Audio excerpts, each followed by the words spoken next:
जय हिंद दोस्तों। केंद्रीय कर्मचारियों के लिए बड़ी खबर, लेकिन खुश होने से पहले एक बार रुक जाइए।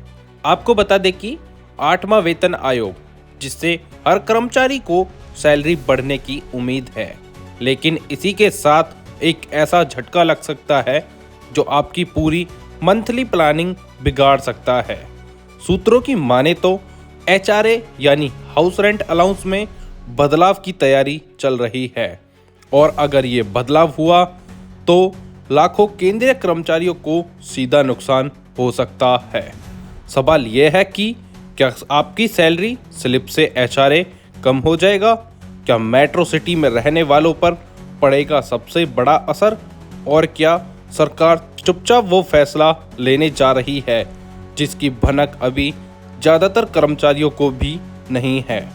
इस वीडियो में हम बताएंगे 8वें वेतन आयोग से जुड़ी ताज़ा अपडेट, एचआरए में संभावित कटौती का पूरा गणित, और किस ग्रेड और किस शहर के कर्मचारियों को होगा सबसे ज़्यादा नुकसान, और वो सच्चाई जो न्यूज़ हेडलाइन में नहीं दिखाई जा रही है।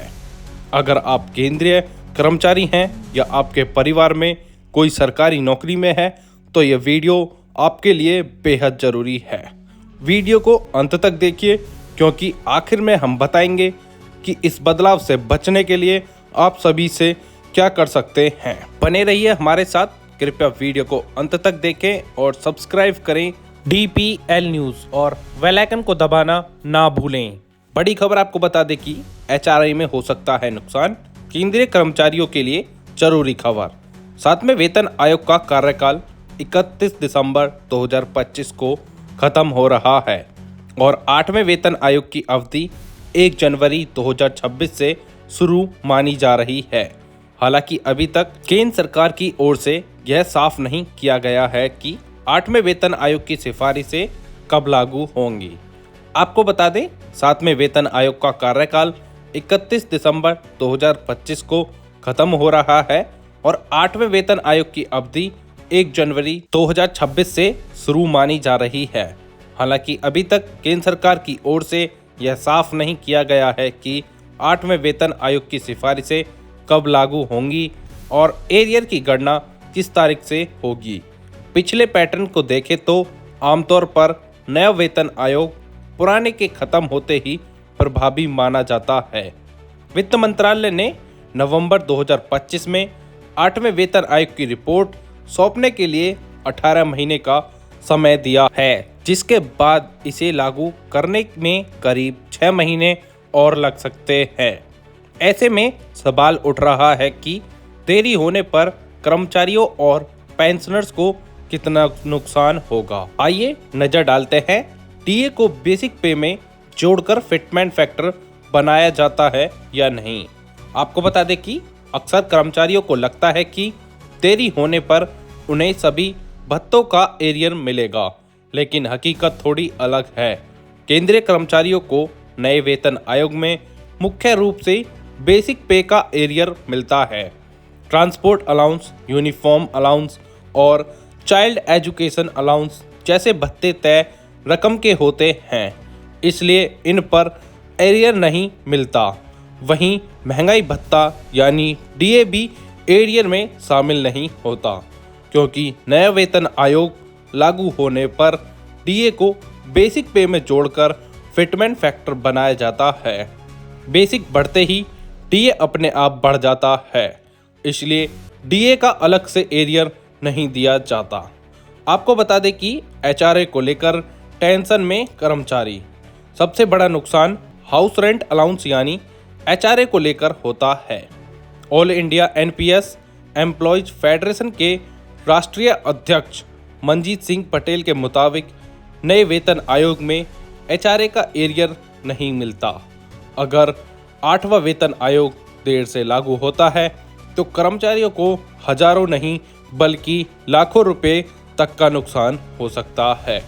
उदाहरण के तौर पर, अगर किसी कर्मचारी का मौजूदा बेसिक 76,500 रुपये है और 8वां वेतन आयोग 1 जनवरी 2028 से लागू होता है, तो उसे सिर्फ एचआरए के तौर पर करीब 3.80 लाख का नुकसान हो सकता है, जो 2 साल की अवधि का है। क्या है डिटेल, आइए जानते हैं पूरी अपडेट विस्तार से। फिलहाल 7वें वेतन आयोग के तहत एचआरए शहर की कैटेगरी पर निर्भर करता है। एक्स कैटेगरी शहरों में 24%, वाई में 16% और जेड में 8% एचआरए मिलता है। सरकार ने न्यूनतम एचआरए की सीमा भी तय की हुई है। जैसे जैसे डीए बढ़ता है, एचआरए की दरें भी बढ़ती हैं। डीए अभी 58% पर है, जिसके चलते एचआरए एक्स शहरों में 30%, वाई में 20% और जेड में 10% तक पहुंच चुका है।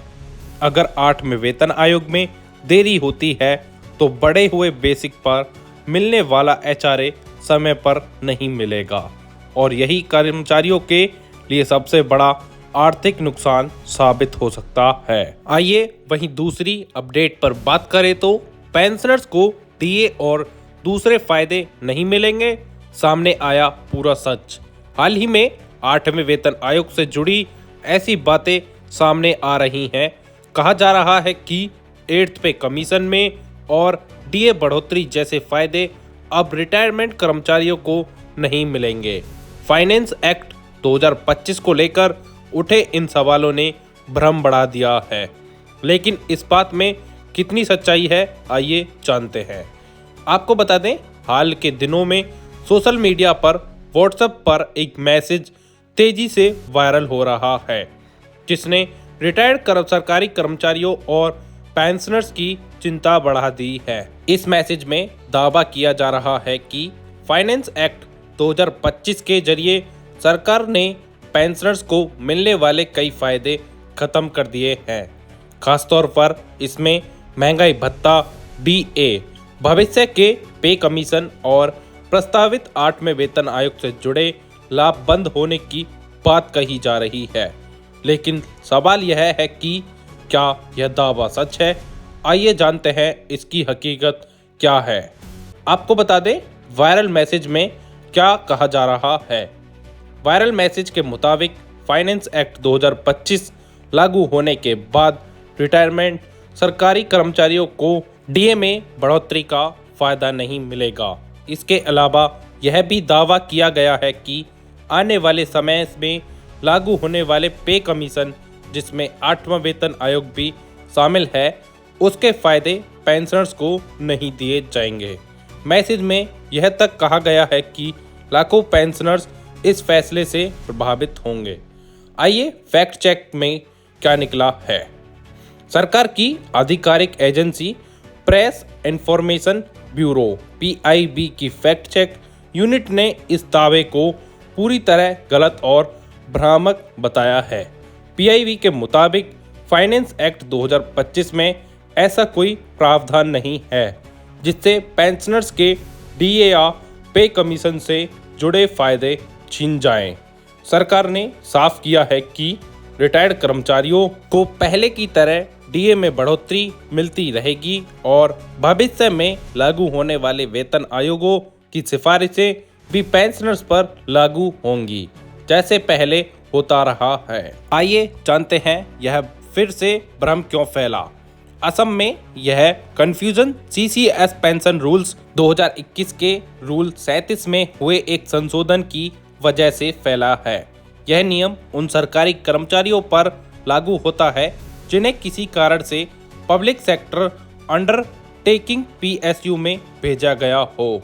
इस नियम के तहत कहा गया है कि अगर किसी ऐसे कर्मचारी पर गंभीर कदाचार मिसकंडक्ट साबित हो जाता है तो कुछ रिटायरमेंट बेनिफिट्स जब्त किए जा सकते हैं, लेकिन इसका सामान्य पेंशनर्स डीए बढ़ोतरी या पे कमीशन से कोई लेना देना नहीं है। क्या डीए या 8वें वेतन आयोग के फायदे बंद होंगे? बिल्कुल नहीं। सरकार ने ना तो डीए बढ़ोतरी रोकी और ना ही पेंशनर्स को भविष्य के पे कमीशन से बाहर किया है।